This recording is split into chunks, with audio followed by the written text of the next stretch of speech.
Hello, welcome to another 7 stories in 7 minutes. Thank you for finding me.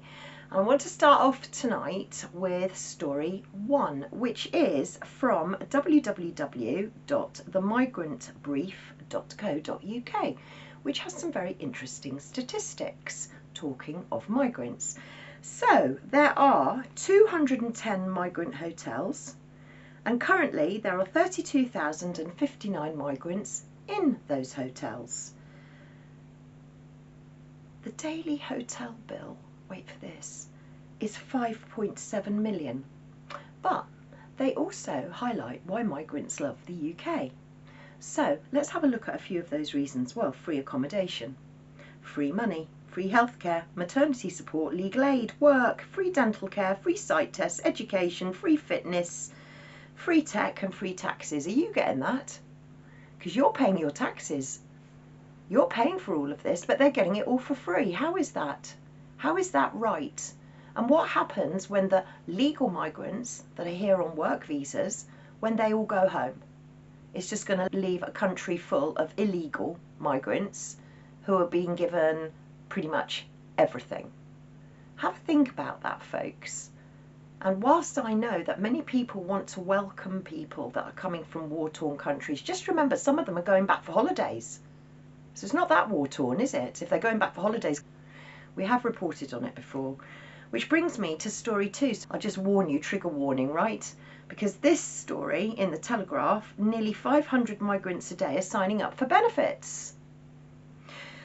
Last month, 472 migrants a day began claiming universal credit, whilst the overall number of foreign nationals receiving it rose to nearly 1.3 million, an increase of 6.7% in a year. Now, we've always said, hadn't we, that, as Ed Dowd has predicted many times, that the amount of people on disability benefits and the amount of people on sick benefit has risen so much that it will probably end up bankrupting the country, because DWP has the biggest budget of all, even above the NHS.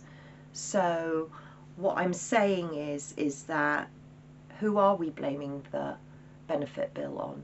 Are we blaming it on sick people, disabled people, many of them sick and disabled after taking a certain pharmaceutical preparation? Or are we going to blame the migrants because they're claiming universal credit? Which is it to be? Let's go on to keep on the subject of money, but this time the WHO, the World Health Organization, right? Well, not quite. It says here in The Guardian, alarm as WHO accepts increasing amount of dark money from donors. Experts say millions in corporate funding and concealment of donors' identities raises key conflicts of interest concerns. Well, we know all about conflicts of interest, don't we? I'm so giddy from the revolving door of conflicts of interest in pretty much every department and every regulator. I'm literally beyond giddy. But this isn't just the World Health Organization. This is the World Health Organization Foundation. Have you heard of that? I hadn't heard of it. So it's taken an increasing amount of dark money from donors. It was only started in 2020 and it's a whole new subject, but it says the level of dark money donations, which is anonymous and where they're not going to declare it from, is been increasing every year. 80% of the foundation's funding in 2023 came from anonymous sources who made contributions of at least $100,000, up from 15% during the first year, the report's authors found. Extraordinary. So let's just go and have a look at the WHO Foundation, because they apparently bring together funders and high impact health initiatives to further the mission. So they're basically the bank for the WHO, alongside with Bill Gates, of course. They're the bank. So how do they achieve all of this? Well, you can see they're asking, begging philanthropists, corporate partners, impact investors. Did you know it existed? Because I didn't. So let's jump from the WHO to ID, digital ID, and the trains. How many of us enjoy having a train trip? It's lovely down to Cornwall, we go Dawlish, and it's very, very pretty.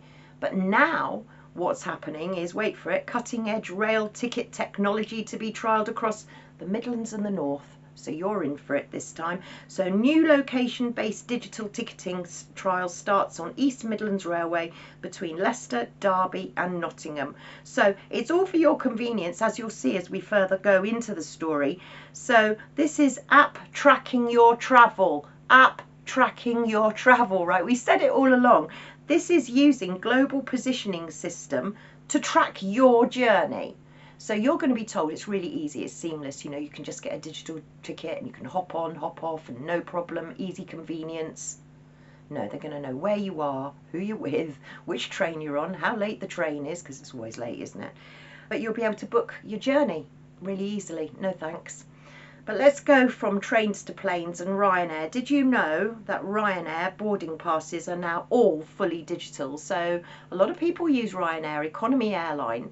But let's look further in because you want to know why it's changing. Well, they say it's for convenience and to stop messing about with disruptions, because no one likes disruptions, do they? And it gives you a load of questions and answers, and I've just put them up on screen there. You can have a look at them if you are considering going and flying with Ryanair. You'll need the answers to these questions, and following on you'll see, will you still have check-in desks at airports?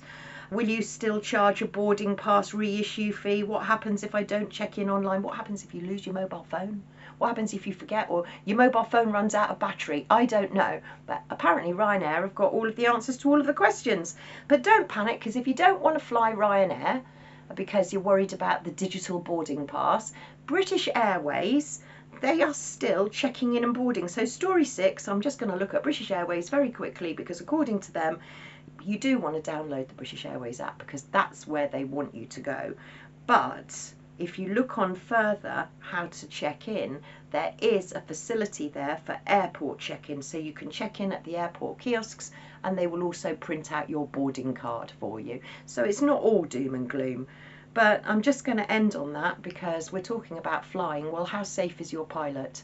So they're very concerned here. Safety fears over fat jabs for RAF pilots, because of course they have to eject sometimes and they've got weight problems, and some of them are going to be using these weight jabs. How safe is your pilot? How do you know who's driving your train?